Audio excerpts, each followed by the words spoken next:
Hello student, पीके academic classes में आपका स्वागत है। मैं पीके पांडे आ गया हूं आपके सामने वीडियो नंबर 5 वैद्युत क्षेत्र। इसके पहले 4 वीडियो मैंने आपको दिया है।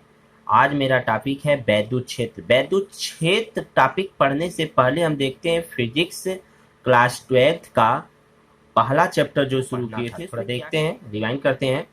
ये देखिए आपके सामने टॉपिक है वैद्युत आवेश तथा क्षेत्र में। आपने देखा है कि पहला टॉपिक था वैद्युत आवेश, जो कि हम लोगों ने पढ़ लिया।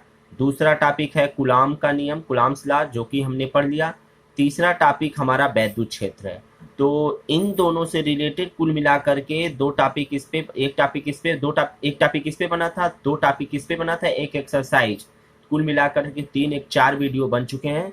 ये आपका 5वां वीडियो है वैद्युत क्षेत्र, यानी कि इलेक्ट्रिक फील्ड।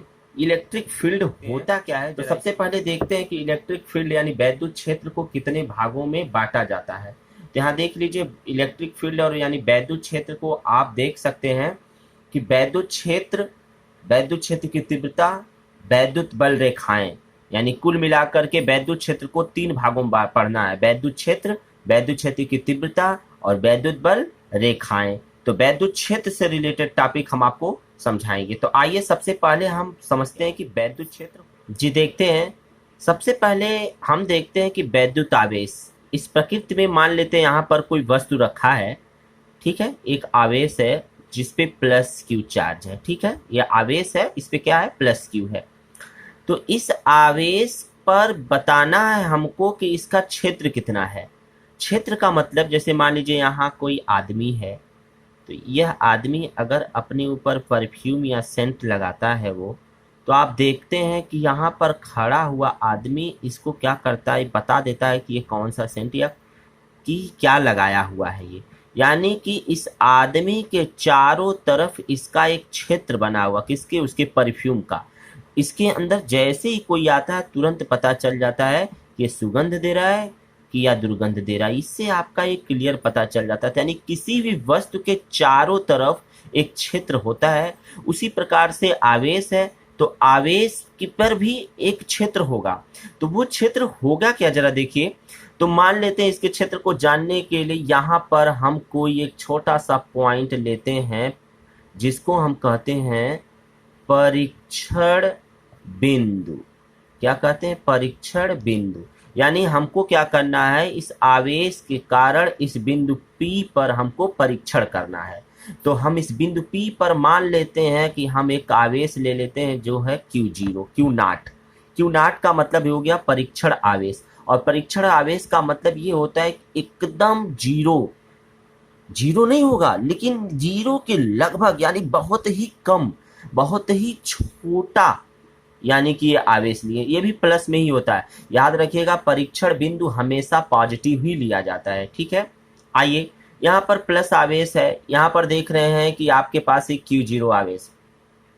तो आप देख रहे हैं कि जब यह इसके अंदर आएगा, यहाँ आएगा, तो ये क्या करेगा, इस पे एक धक्का देगा, यानी इसको बाहर की तरफ।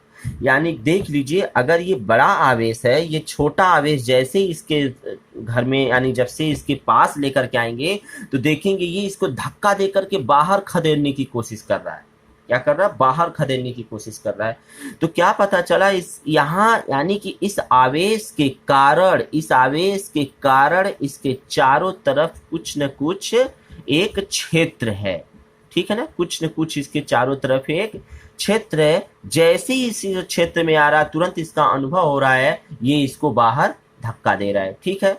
अगर इसी प्रकार से मान लीजिए माइनस क्यू होता और यहाँ पर कोई परीक्षण आवेश हम लेकर के आते, तो जानती क्या होता है, ये अपनी तरफ खींचता, क्योंकि आप जानते हैं ये पॉजिटिव चार्ज है, तो प्लस माइनस हमेशा एक दूसरे को अट्रैक्ट करते हैं और प्लस प्लस एक दूसरे को रिपेल करते हैं, दूर धक्का करेगा इसको, ठीक। तो इससे क्या पता चलता है कि किसी भी बिंदु आवेश या किसी भी चार्ज आवेश के द्वारा चारों तरफ वैद्युत क्षेत्र उत्पन्न होता है। यदि हम उसमें कोई परीक्षण आवेश ले जाएं तो पता चलेगा कि ये दूर जाएगा कि अंदर आएगा, इसी से पता चलेगा इसके चारों तरफ कोई ना कोई क्षेत्र है। आइए जरा इसको हम डेफिनेशन के रूप में देखते हैं। जी हाँ, वैद्युत क्षेत्र का पहला टॉपिक है वैद्युत क्षेत्र। तो मैंने वैद्युत क्षेत्र, इलेक्ट्रिक फील्ड पहले पढ़ा रहा हूँ। तो सबसे पहले हम देखते हैं वैद्युत आवेश के चारों ओर का वह क्षेत्र जिसमें वैद्युत प्रभाव अनुभव हो वैद्युत क्षेत्र कहलाता है। यानी वैद्युत क्षेत्र के किसी आवेश, मान लीजिए कोई आवेश है, इसके चारों ओर का, इसके चारों ओर का, इसके चारों ओर का वह क्षेत्र जिसमें वैद्युत प्रभाव अनुभव होता है वैद्युत क्षेत्र कहलाता है। ये तो एक डेफिनेशन हुआ।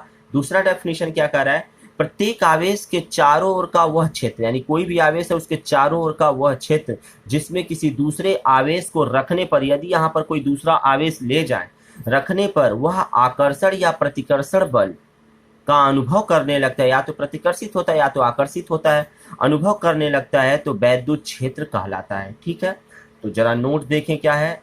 नोट कह रहा है कि नोट फर्स्ट, प्रत्येक आवेश तथा आवेशित वस्तु अपने आसपास रखे अन्य आवेशों पर वैद्युत बल लगाता है।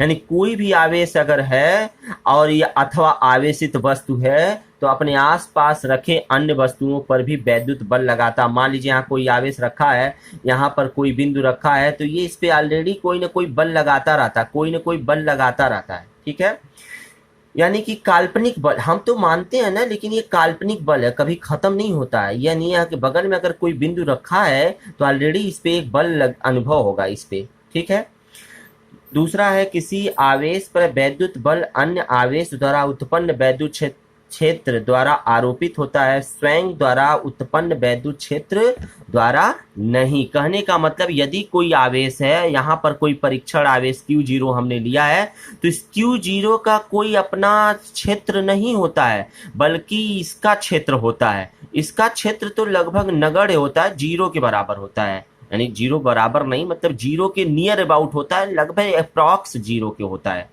यानी इसका कोई अपना क्षेत्र नहीं होता, बल्कि क्षेत्र इसका होता है। इसके क्षेत्र में जब इसको ले जाते हैं तब ये इसका अनुभव करता है। ठीक है, वही कह रहा है, स्वयं द्वारा उत्पन्न वैद्युत क्षेत्र द्वारा नहीं होता, स्वयं द्वारा उत्पन्न। अगला है हमारा अगला नोट क्या कर रहा है, यह वह आवेश जिसके द्वारा उत्पन्न वैद्युत क्षेत्र का अध्ययन किया जाता है उसे स्रोत आवेश कहते हैं। जैसे इसको हम स्रोत आवेश कहते हैं, ठीक, सोर्स कहते हैं। स्रोत आवेश द्वारा उत्पन्न वैद्युत क्षेत्र का परीक्षण, यानी अगर इसके बगल में कोई बिंदु रखे हैं उसका परीक्षण जिस आवेश पर किया जाता है उसे परीक्षण आवेश कहते हैं, टेस्ट चार्ज कहते हैं।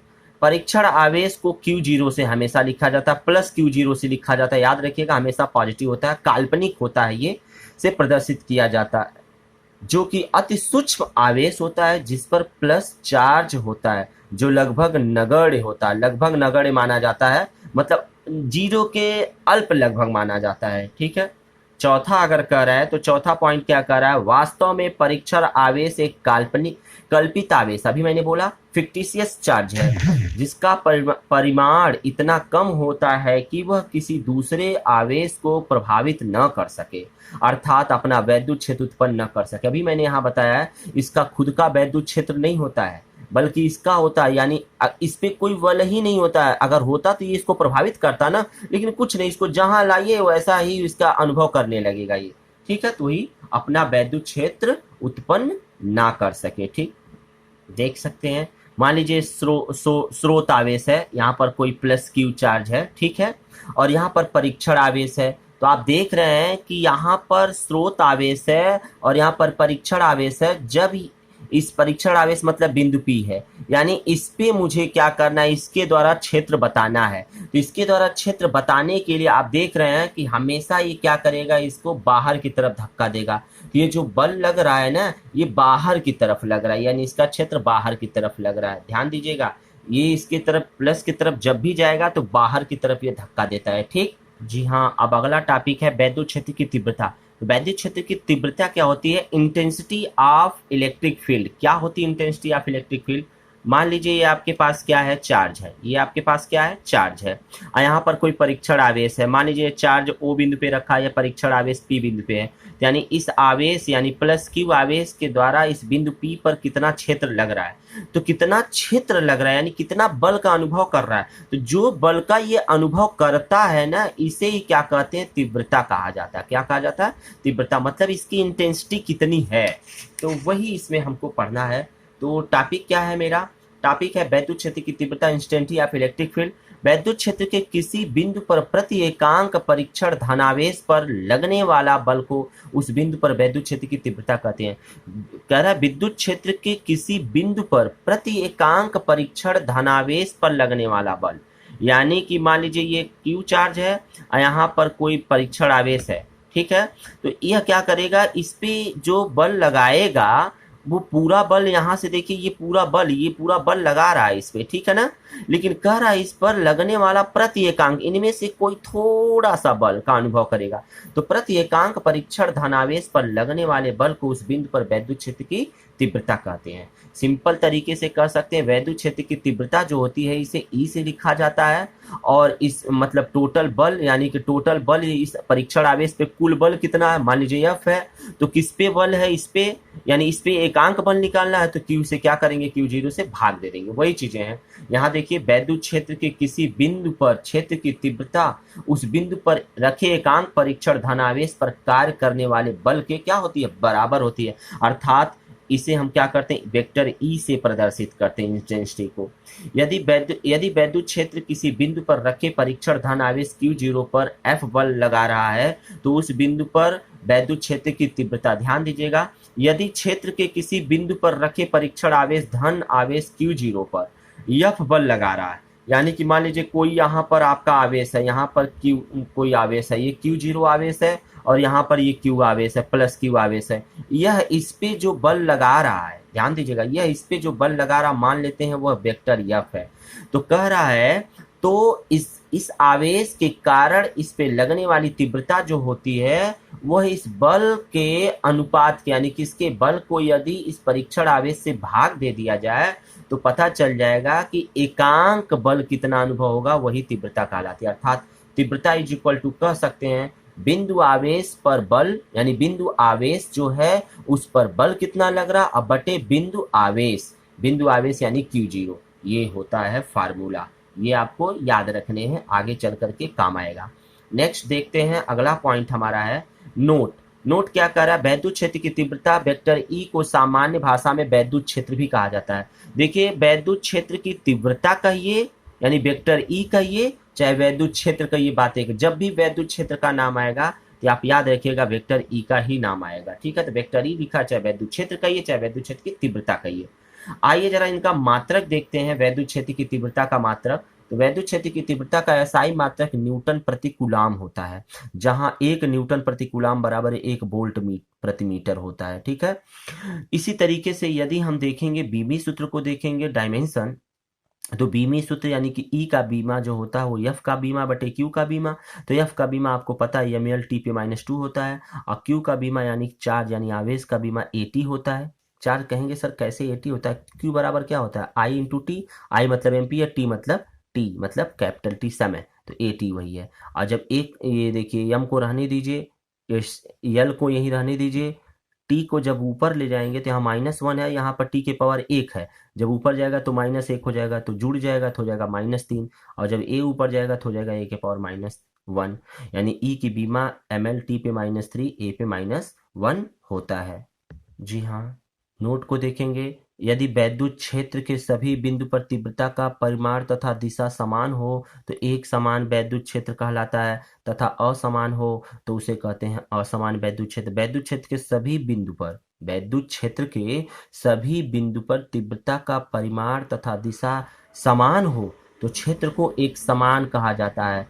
यानी कि अगर यहाँ पर इसके द्वारा जो लगने वाला क्षेत्र अगर एक समान है, जो यहाँ है वही यहाँ है, वही यहाँ, वही यहाँ, वही यहाँ, वही यहाँ, तो ये एक समान वैद्युत क्षेत्र कहलाता है, ठीक है। अगला टॉपिक हमारा, जी हाँ, अगला टॉपिक हमारा वैद्युत क्षेत्र की तीव्रता की दिशा कैसे बताएंगे। यदि आवेश Q हो यानी धनात्मक हो और यदि आवेश ऋणात्मक हो, यानी कहने का मतलब मान लीजिए ये कोई आवेश है, यहाँ पर परीक्षण आवेश है Q0 और ये कोई आवेश है +Q, तो कह रहा है यदि धनात्मक हो और कह रहा है यदि ये ऋणात्मक हो, तो इसका मतलब यदि धनात्मक आवेश हो तो क्या कहते हैं इसकी दिशा सदैव बाहर की ओर होती है। देखिए धनात्मक है तो बाहर की तरफ इसका देखिए ई बाहर की तरफ वैद्युत क्षेत्र की तीव्रता लग रही है, ठीक है। उसी प्रकार से यदि हम देखें यदि आवेश Q ऋणात्मक है तो इस दशा में हम देखते हैं वैद्युत क्षेत्र की जो दिशा होती है आवेश की ओर अर्थात अंदर की ओर होती है, तो देखिए अंदर की ओर होती है। तो याद रखिएगा पॉजिटिव हमेशा बाहर की तरफ तीव्रता लगाता है और निगेटिव हमेशा अंदर की तरफ तीव्रता लगाता है।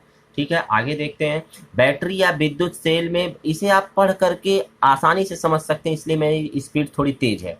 बैटरी या विद्युत सेल में विद्युत क्षेत्र की दिशा धन टर्मिनल से ऋण टर्मिनल की ओर होती है। आप देखिए यहाँ पर प्लस होता है, ये बैटरी है मान लीजिए, तो यहाँ पर रेड कलर का ढक्कन लगा होता है, यहाँ पर ब्लू कलर का ढक्कन लगा होता है या ग्रीन कलर का। तो रेड वाला जो होता है प्लस होता है, ये होता है माइनस। तो जब दोनों पे हम टच करवाते हैं तो हमेशा जो लगता है प्लस से माइनस की तरफ विद्युत क्षेत्र की तीव्रता, वही कर रहा है क्षेत्र की धन टर्मिनल से ऋण टर्मिनल की ओर क्या होता है, विद्युत क्षेत्र की तीव्रता होता है। हमारा अगला पॉइंट है, इन सारे पॉइंट को पढ़ने के बाद अब हमारा नया पॉइंट है कि बिंदु आवेश के कारण विद्युत क्षेत्र की तीव्रता। अभी तक हमने क्या देखा, अभी तक हमने ये देखा कि यदि कोई आवेश है यहाँ पर प्लस क्यू, इसके कारण मान लीजिए किसी बिंदु P पर कितना आवेश लग रहा है, तो इस पर हम Q0 एक परीक्षण आवेश लेते थे। जहां भी हमको निकालना होगा परीक्षण आवेश लेंगे, तो ध्यान दीजिएगा जहां भी निकालना होगा तो इस पर लगने वाला जो बल है वो कितना होगा, यानी कि एक बिंदु के कारण। इसी के बाद हम अगला टॉपिक पढ़ेंगे कि दो बिंदु के कारण। तो जरा देखते हैं हमारा टॉपिक क्या कह रहा है। टॉपिक में है, आप देख सकते हैं शुरू में विद्युत क्षेत्र हो गया, विद्युत क्षेत्र की तीव्रता हो गया। अब विद्युत क्षेत्र की तीव्रता को दो भागों में बांटा, एक बिंदु आवेश के रूप में, एक आवेशों के निकाय के रूप में। तो जब विद्युत क्षेत्र की तीव्रता किसी बिंदु के कारण होगा और यहाँ क्या करा, आवेश के निकाय के कारण, यानी एक से ज्यादा बिंदु यदि हो तब क्या होगा, ठीक है। तो इसमें से हमारा पहला टॉपिक बनता है बिंदु आवेश के कारण विद्युत क्षेत्र की तीव्रता। तो मान लीजिए हमारे पास कोई बिंदु आवेश क्या है, O, जिस पे प्लस क्यू चार्ज है, ये स्रोत वाला है, यानी जो विद्युत क्षेत्र उत्पन्न करेगा। और तो उससे कुछ दूरी पे, R दूरी पे एक बिंदु P है, जिस पे मुझे क्या करना है, इसके कारण कितना इस पे क्षेत्र लग रहा है, कितना ये बल का अनुभव कर रहा है, वो मुझे दिखाना है, ठीक है। तो आप इसका एग्जाम्पल सिंपल तरीके से देख सकते हैं। मान लीजिए यहाँ पर एक चुंबक है, तो चुंबक के बगल में अगर यहाँ पत्ती यानी ब्लेड अगर हम लेकर के आए, तो आप देखें थोड़ी देर खिसकाइए, फिर खिसकाइए खिसकाइए खिसकाइए, यहाँ पर अब ज्यादा पूरा सटाने की जरूरत है, जो ही यहाँ लाएंगे तुरंत ही अपनी तरफ खींच देता है। इसका मतलब कुछ न कुछ इसका क्षेत्र है यहाँ पर ना, तभी ना अपनी तरफ खींच रहा है। आप देखते होंगे ऊपर की तरफ कुछ भी फेंकते हैं आप, तो नीचे की तरफ ही आता है, यानी पृथ्वी का गुरुत्वाकर्षण जहां तक है वो उसके अंदर यदि है तो नीचे ही आएगा। तो आप देखते होंगे पलायन वेग, फर्स्ट ईयर में पढ़े होंगे पलायन वेग, यानी पृथ्वी के गुरुत्वाकर्षण से यदि बाहर किसी चीज को फेंक दिया जाए तो वो उसे अपनी तरफ आकर्षित नहीं कर पाता, यानी उसको उसका क्षेत्र से छोड़ के चला गया बाहर। तो वही है क्षेत्र का मतलब, उसके चारों तरफ एक बल का अनुभव होने लगता है। तो इसी प्रकार से ये Q है और इसके चारों तरफ तो आप देख रहे हैं प्लस Q है, तो इस Q पे बाहर की तरफ चुंबक, बाहर की तरफ वैद्युतीय बल लगेगा या बाहर की तरफ वैद्युत क्षेत्र की तीव्रता E लगेगा। तो E कहिए चाहे F कहिए, दोनों के रिस्पेक्टिव है, ठीक है। तो हम इसी चीज को प्रूफ करने चलते हैं। तो देख सकते हैं यहाँ पर हम, माना एक बिंदु आवेश प्लस Q मूल बिंदु O पर स्थित है। अब O से R दूरी पर स्थित, यानी O से R दूरी पर स्थित किसी बिंदु P पर वैद्युत क्षेत्र की तीव्रता ज्ञात करनी है। इसके लिए माना एक अत्यंत सूक्ष्म धन परीक्षण आवेश Q0, माना एक अत्यंत सूक्ष्म परीक्षण, देखिए सूक्ष्म मतलब बहुत पॉइंट, चूहा जैसा छोटा सा, Q0 बिंदु P पर स्थित है। अब कूलाम के नियम से, यानी कि अब देखिए कूलाम का एक आवेश यहाँ पर, एक आवेश यहाँ पर है, दोनों के बीच की दूरी यार है, तो कूलाम का नियम ऑब्वियस सी बात है इस पे लगेगा। तो कूलाम का नियम से बिंदु P पर लगे परीक्षण आवेश Q0 और प्लस Q के कारण लगने वाला जो बल है, यह बराबर क्या हो जाएगा, 1/4 पाई एप्सिलॉन 0। आपको फार्मूला पता है, F बराबर क्या होता है, 1/4 पाई एप्सिलॉन 0 Q1 Q2 बटे R स्क्वायर। तो Q1 की जगह Q दिया है और Q2 की जगह Q0 दिया है, तो Q0 बटे R स्क्वायर, समीकरण नंबर 1 मान लिए। अगर हम देखते हैं इसकी दिशा Q से Q0 की ओर होती है, अतः बिंदु P पर वैद्युत क्षेत्र की तीव्रता, यानी Q से Q0 की, यानी इसकी देख रहे हैं अगर दिशा क्या है, Q से Q0 की ओर है, तो वैद्युत क्षेत्र की तीव्रता हमको इसका निकालना अगर है तो क्या होगा, तो वैद्युत क्षेत्र की तीव्रता का आंकिक मान निकालें तो आपको फार्मूला भी बताया गया, E बराबर F/Q होता है। तो E बराबर F का मान आपका 1/4 पाई एप्सिलॉन 0 Q0 बटे R स्क्वायर बटे Q0, तो Q से Q0 कट जाएगा तो बचेगा क्या, 1/4 पाई एप्सिलॉन 0 Q बटे R स्क्वायर। तो आप देख सकते हैं यहाँ से लिख सकते हैं E बराबर 1/4 पाई एप्सिलॉन 0 Q बटे R स्क्वायर। ये फार्मूला बन गया एक बिंदु के कारण किसी बिंदु पर वैद्युत क्षेत्र की तीव्रता, यही हमारा टॉपिक था। तो आइए जरा इस चीज को और थोड़ा सा समझते हैं। यहाँ वैद्युत क्षेत्र की तीव्रता E, क्यू तथा आर पर निर्भर करता है। आप देखते होंगे ई जो है वो निर्भर किस पे कर रहा है, वो निर्भर किस पे कर रहा है, आर पे निर्भर कर रहा है, और किस पे निर्भर कर रहा है, क्यू पे निर्भर कर रहा है। हाई तो कांस्टेंट है, जब ये कांस्टेंट को हटाएंगे तो यहाँ समानुपाती का चिन्ह आ जाएगा। तो देखिए ई क्यू के कारण उत्पन्न होता है, इसलिए यह केवल आर पर निर्भर करता है। आप देखिए जब समानुपाती हो जाएगा तो क्योंकि क्यू की यानी क्यू आवेश के कारण ही वैद्युत क्षेत्र की तीव्रता उत्पन्न हुआ थी, ये क्यू के कारण उत्पन्न हो रहा है, अतः इस पे हमारा डिपेंड नहीं करेगा क्यू पर। इसका मतलब किस पे डिपेंड करेगा, आर पर। कौन, ई। ई जो है वो आर पे डिपेंड करेगा। तो देखने में आ रहा आर नीचे है, जब यहाँ चिन्ह हटाते हैं ये तो समानुपाती का चिन्ह लगाते हैं क्योंकि बटे में है, तो ई व्युत्क्रमानुपाती 1/r²। अब यहाँ क्या देखने में आ रहा होगा, जैसे जैसे जब बटे में कोई चीज रहता है तो ये बढ़ाते हैं तो ये घटता है, और ये घटाते हैं तो ये क्या होता है, बढ़ता है। तो कह रहा आर का मान बढ़ाने पर ई का मान क्या होगा, घटेगा, और आर का मान घटाने पर ई का मान क्या हो जाएगा, बढ़ेगा। ठीक है, यहाँ से स्पष्ट होता है कि बिंदु आवेश द्वारा उत्पन्न क्षेत्र असमान होगा। अरे भाई ऑब्वियस सी बात, आर का मान बढ़ाने पर ई का मान घट रहा है, यानी जैसे जैसे आर का मान, यानी देखिए यहाँ से लेकर के जैसे जैसे आर का मान बढ़ाएंगे, ये आरन था, मान लीजिए यहाँ पर कोई बिंदु आवेश पी लिए हैं, जैसे जैसे आर का मान बढ़ाएंगे इसकी तीव्रता कम, यहाँ देखिए ज्यादा होगा, फिर यहाँ सबसे ज्यादा, यहाँ थोड़ा कम, थोड़ा कम, थोड़ा कम, थोड़ा कम, ऐसे करते करते एकदम जीरो तो नहीं होगा, याद रखिएगा, बल्कि अनंत तक ही जाएगा। आप कहेंगे सर यही खत्म हो गया, नहीं, लेकिन अनंत तक जाएगा, इस तरीके से चलता रहता है। तो देख लीजिए यहाँ से स्पष्ट है कि बिंदु आवेश द्वारा उत्पन्न क्षेत्र असमान होगा। असमान मतलब हर जगह समान नहीं मिल रहा है। तीसरा कंडीशन क्या करा, यदि r टेंड्स टू 0 यानी r यानी दूरी जो है इसको क्या करे, अनंत तक भेज दिया जाए, यानी अनंत पे रख दिया जाए इस परीक्षण आवेश को, तो कहा जाता है तब क्या हो जाएगा, इसकी वैद्युत क्षेत्र की तीव्रता इसकी जो होगी ई जो होगा, देखिए अनंत मतलब यहाँ ज्यों ही अनंत रखेंगे, भाग देंगे 1/अनंत का मान, तो हमेशा 0 होता है। तो कह रहा है ई का मान 0 की तरफ टेंड करेगा, अतः वैद्युत क्षेत्र का विस्तार अनंत होगा। 0 नहीं होगा, बराबर नहीं होगा, बल्कि टेंड कर रहा है, यानी उसकी तरफ बढ़ जा रहा है, 0 नहीं होगा बल्कि बहुत ही अल्प होगा। ठीक है, अगर इनके बीच ग्राफ देखते हैं ई और आर के बीच, तो ग्राफ ऐसे मिलता है, जैसे जैसे आर का मान बढ़ता है वैसे वैसे ई का मान, जैसे जैसे इसका मान बढ़ता है वैसे इसका मान घटता है। तो देख लीजिए जैसे जैसे ये बढ़ रहा है वैसे वैसे ये घट रहा है, इस तरीके से ग्राफ है। ठीक है, अब देखते हैं अगले पॉइंट की तरफ। हमारा एक एग्जाम्पल मैं आपको थोड़ा सा दिखा दूं।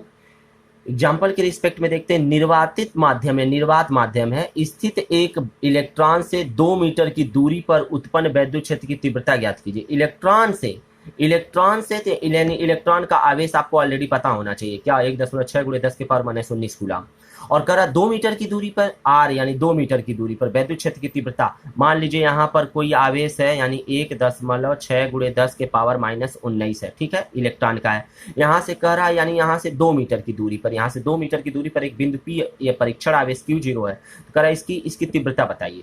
तो वही कह रहा था वैद्युत क्षेत्र की तीव्रता बताने के लिए ई बराबर क्या होता है, F/Q0 होता है, तो ई बराबर F/Q0, तो ई बराबर 1/4, फार्मूला देखिए 1/4 pi epsilon 0 Q/r², 1/4 pi epsilon 0 Q का मान दिया 1 इतना यहाँ रख दिया गया, और फिर R का मान दिया है कितना, 2, तो 2 का स्क्वायर हो गया। आप देखिए 1/4 पाई एप्सिलॉन 0 का मान क्या होता है, 9 × 10⁻9, तो यहाँ लिख दिया गया, और इंटू 1.6 × 10⁻⁻19 बटे 2 दूनी 4, इसे जरा काटेंगे तो 4 चौक के 16.4 बचेगा यहाँ पर। ठीक है, अब हम क्या करेंगे, 10⁻⁻19 है, देखिए 0.4 और 9 का गुणा करेंगे तो हो जाएगा 9 चौक के 36, 3.6 हो जाएगा।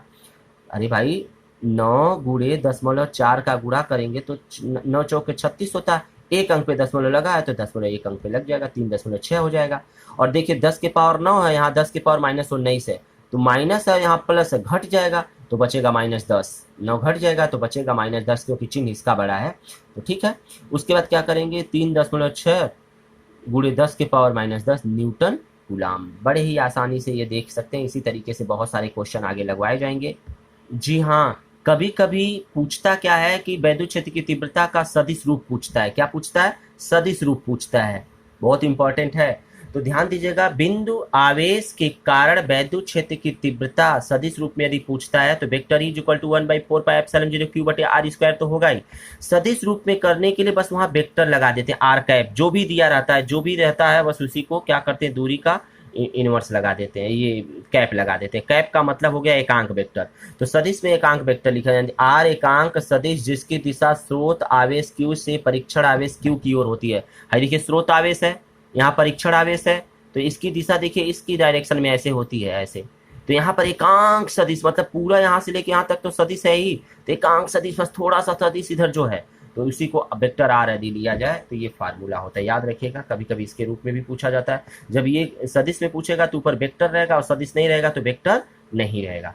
आइए देखते हैं, हमारा अब दूसरा पॉइंट है। अभी तक आपने पढ़ा है कि एक बिंदु के कारण, अब हमको क्या पढ़ना, आवेशों के निकाय के कारण। मतलब एक बिंदु यहाँ हो, एक आवेश यहाँ हो, एक आवेश यहाँ हो, एक आवेश यहाँ हो, एक आवेश यहाँ हो, बहुत सारे आवेश दिया हो, तो इनके द्वारा एक सिस्टम बना लीजिए, इनके द्वारा एक सिस्टम बना लीजिए, निकाय, इनको एक बंद पास में रख दीजिए।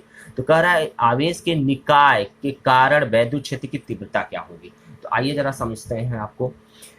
जैसे मान लीजिए हमारा एक बिंदु यहाँ है Q1, दूसरा बिंदु Q2, तीसरा बिंदु Q3, चौथा बिंदु Q4, इसी तरीके से डैश डैश डैश डैश अनंत तक, लेकिन यहाँ मैंने n लिया है, Qn तक लिया है। तो अब हम क्या करते हैं, इनके द्वारा एक सिस्टम बना लिया जाए। इनके द्वारा मान लेते हैं किसी बिंदु P पर हमको वैद्युत क्षेत्र की तीव्रता ज्ञात करनी है, तो Q1 के द्वारा इस पे वैद्युत क्षेत्र की तीव्रता कितनी होगी, Q2 के द्वारा कितनी होगी, Q3 के द्वारा कितनी होगी, Q4 के द्वारा कितनी होगी, ऐसे। तो ध्यान दीजिएगा, Qn के द्वारा इस पे लगने वाली वैद्युत क्षेत्र की तीव्रता आप जानते हैं बाहर की तरफ लगता है, तो ये देखिए बाहर की तरफ E1 है। इसी प्रकार से Q2 के द्वारा इस पे लगने वाला वैद्युत क्षेत्र की तीव्रता बाहर की तरफ यानी E2 है। इसी प्रकार से E1 है, यहाँ पर E2 है। इसी प्रकार से देख सकते हैं Q3 के द्वारा इस पे लगने वाला बल बाहर की तरफ है, E3 है। इसी प्रकार से Q4 के द्वारा इस पे लगने वाला बल जो है वो क्या है, E4 बाहर की तरफ लगा हुआ है। इसी प्रकार से, क्योंकि सब पॉजिटिव चार्ज है, इसी प्रकार से देखते हैं N से, तो N से भी क्या होता है, इसके बाहर की तरफ यानी यहाँ लगना चाहिए, ठीक है ना, En लगना चाहिए। तो इसी प्रकार से हम कह सकते हैं, अब जरा इसको हम देखते हैं सेंटेंस में।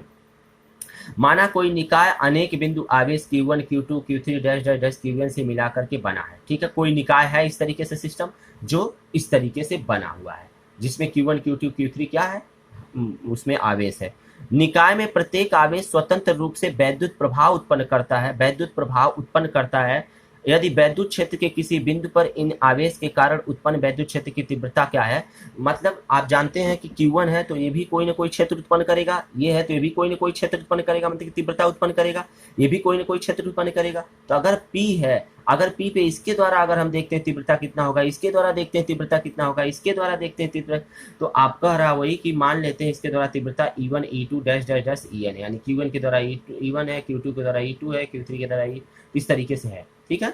हो तो उस बिंदु पर उत्पन्न परिणामी वैद्युत क्षेत्र की तीव्रताओं के सदिश योग के बराबर होता है। तो सिंपल से तरीके से अगर इस बिंदु P पे मुझे इन सब के द्वारा यानी पूरे निकाय के द्वारा अगर वैद्युत क्षेत्र की तीव्रता ज्ञात करना है, तो सभी तीव्रताओं को E1, E2, E3, E4 सबको जोड़ दीजिए, तो वही बीजगणितीय योग या सदिश योग कहा जाता है। तो वेक्टर E बराबर E1 plus E2 plus E3 plus dash dash dash dash dash इस तरीके से, अर्थात इसे ही तीव्रताओं का अध्यारोपण का सिद्धांत भी कहा जाता है। आपसे उस दिन बताया गया था, अध्यारोपण मतलब एक दूसरे के ऊपर, मान लीजिए कोई हाथ है, इसके ऊपर ये हाथ ओवरलैप ऐसे रख दीजिए, तो एक दूसरे के ऊपर ओवरलैप करना ही क्या कहलाता है, अध्यारोपण का सिद्धांत कहलाता है, ठीक है।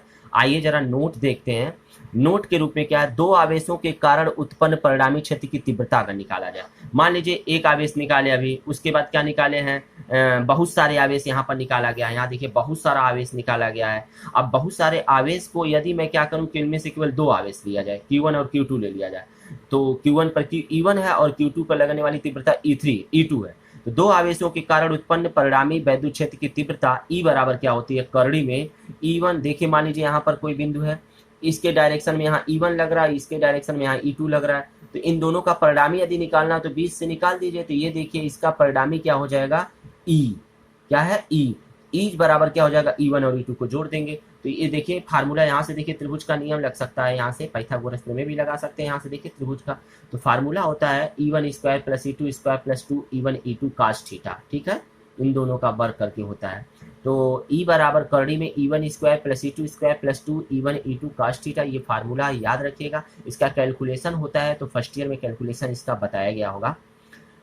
तथा tan अल्फा इक्वल टू होता है E2 sin थीटा बटे E1 plus E2 cos theta. देख सकते हैं ये tan अल्फा, अल्फा क्या है, अल्फा कह रहा है इन दोनों के परिणामी जो तीव्रता है, यानी परिणामी तीव्रता इसका जो दिशा है उससे बना हुआ कोण अल्फा ये है, और यहाँ से बना हुआ कोण थीटा है, लेकिन अल्फा ले रहा है, तो अल्फा परिणामी वैद्युत क्षेत्र की तीव्रता का कोण है, ठीक है। आइए जरा इससे रिलेटेड एक क्वेश्चन करते हैं। जी हाँ, एनसीईआरटी एक एग्जाम्पल हम देख रहे हैं। नीचे दिए गए चित्र में देखिए दिया गया है ए बिंदु और बी बिंदु। मान लीजिए ए बिंदु है, इस पे कितना है +10, माइक्रोकुलाम, इसको माइक्रो बोला जाता है, म्यू को क्या बोला जाता है, माइक्रोकुलाम। तो माइक्रोकुलाम दिया है, ठीक है, आवेश का मतलब कुलाम ही होता है, माइक्रोकुलाम छोटा होता है। फिर उसके बाद एक दूसरा दे रहा बी पर कितना है, -5 माइक्रोकुलाम दिया हुआ है। बिंदु आवेश रखे गए हैं बिंदु पी पर वैद्युत क्षेत्र की तीव्रता, यानी ए से बी की दूरी दिया है 1, और फिर बी से पी की दूरी जो दिया है वो दिया है 1। तो अगर ए से पी की दूरी हमको चाहिए भाई, मान लीजिए कोई बिंदु आवेश यहाँ पर है, जैसे अभी एक आवेश यहाँ पर रहता अगर O, और यहाँ पर कोई बिंदु P रहता, तो यहाँ से इसका डिस्टेंस क्या लेते, R लेते। तो इसका फार्मूला आप जानते हैं। उसी प्रकार से मान लीजिए यहाँ पर एक और बिंदु है, यहाँ से इसका डिस्टेंस, तो A से P का, यानी A के द्वारा इसके द्वारा P पर कितना क्षेत्र उत्पन्न होगा, तो बाहर की तरफ देखिए E1 लगेगा, और इस माइनस है इस पे, और इसके कारण इस पे लगने वाला कितना होगा, तो ये देखिए अंदर की तरफ होगा। वैद्युत क्षेत्र की तीव्रता बताया गया है आपको, माइनस जो होता है वो अंदर की तरफ, प्लस जो होता है वो बाहर की तरफ, ठीक है। तो ये E2 है जो अंदर की तरफ, बाहर जो है वो E1 है, ठीक है। वी नो दैट, हम जानते हैं कि बिंदु आवेश Q से R दूरी पर वैद्युत क्षेत्र की तीव्रता का फार्मूला ये होता है। कोई Q से R दूरी पर वैद्युत क्षेत्र की तीव्रता E बराबर 1/4πε0Q/R², फार्मूला होता है। तो अब जरा देखते हैं हम इन्हीं फार्मूले पे पहले ए के द्वारा, तो +10 माइक्रोकुलाम के द्वारा उत्पन्न वैद्युत क्षेत्र की तीव्रता E1 है, तब ए से पी की दूरी तथा ए से पी की दूरी, एक यहाँ 2 हो जाएगा, 2 मीटर है। तब समीकरण 1 से आप क्या करेंगे, मान रख दीजिए, क्यू के जगह पर क्या रखेंगे 10 माइक्रोकुलाम, आर के जगह पर क्या रखेंगे 2, तो ये देखिए 1/4πε0Q इंटू 10 माइक्रोकुलाम बटे 2 का स्क्वायर हो जाएगा, आर का स्क्वायर दिया। और आप जानते हैं यहाँ लिखा है 1 माइक्रोकुलाम बराबर 10 के पावर -6 कुलाम। माइक्रोकुलाम बहुत छोटा है इसलिए उसको कुलाम में बदला जाता है, किसी भी यूनिट को पहले उसके मूल यूनिट में बदला जाता है, इकाई में, तो कुलाम में देखिए बदल लिया, माइक्रोकुलाम को कुलाम में बदल रहा। तो 10 को रहने दीजिए, माइक्रोकुलाम को जब बदलेंगे तो हो जाएगा 10 के पावर -6।